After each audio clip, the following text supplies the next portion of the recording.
झारखंड विधानसभा में इस बार महिलाओं का कहीं न कहीं बोलबाला है। कई महिलाएं हैं जो पहली बार आई हैं बोकारो से।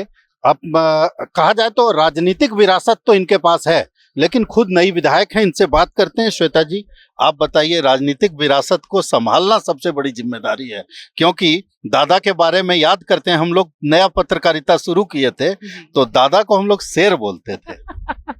निश्चित तौर पे अभी मैं बता ही रही थी एक भाई साहब को कि बोकारो का प्रतिनिधित्व करना इतना आसान नहीं है।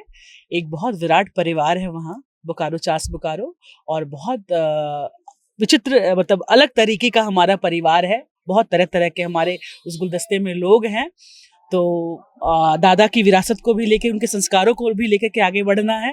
तो अच्छा है और सुखद पल है ये। बहुत सबसे बड़ी बात ये है कि लोगों ने मुझको आशीर्वाद दिया, हमारे लोगों ने मुझे चुना कि मैं उनके अधिकार की आवाज बन करके और पूरी बुलंदी के साथ विधानसभा में गूंजूं और उनकी सेवा भी करूं। एक सवाल ये भी उठता है, जैसे जो आपने कहा कि बहुत परिवार थोड़ा सा अनूठा है बोकारो का, पर सबसे बड़ी विधानसभा है, ये भी अपने आप में बहुत बड़ी बात है। तो जनता की सेवा उत्तर से दक्षिण, पूरब से पश्चिम, ये बड़ी चुनौती है। देखिए, इसके लिए बहुत संयम और बहुत विवेक का जरूरत है।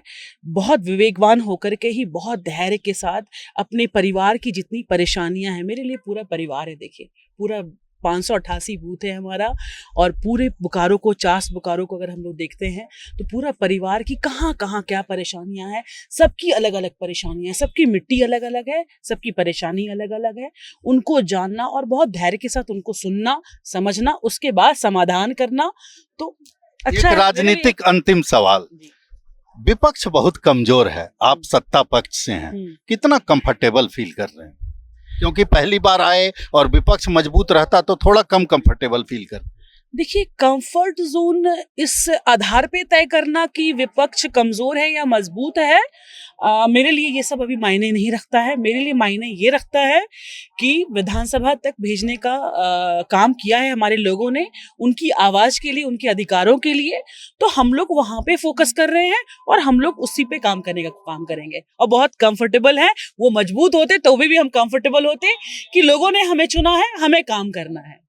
तो श्वेता जी थी, बोकारो से विधायक बनी हैं, विरंची नारायण को हरा करके आई हैं, और अब इनका ये कहना है कि क्षेत्र की जनता, चूंकि पहली बार सदन में आई हैं, तो क्षेत्र की जनता का विश्वास हासिल करना ये इनके लिए चुनौती भी है, और कहीं ना कहीं उस चुनौती से निपटने को ये खुद को तैयार भी कर चुकी हैं। भारत एक्सप्रेस के लिए कैमरामैन धर्मेंद्र के साथ मधुकर आनंद, रांची।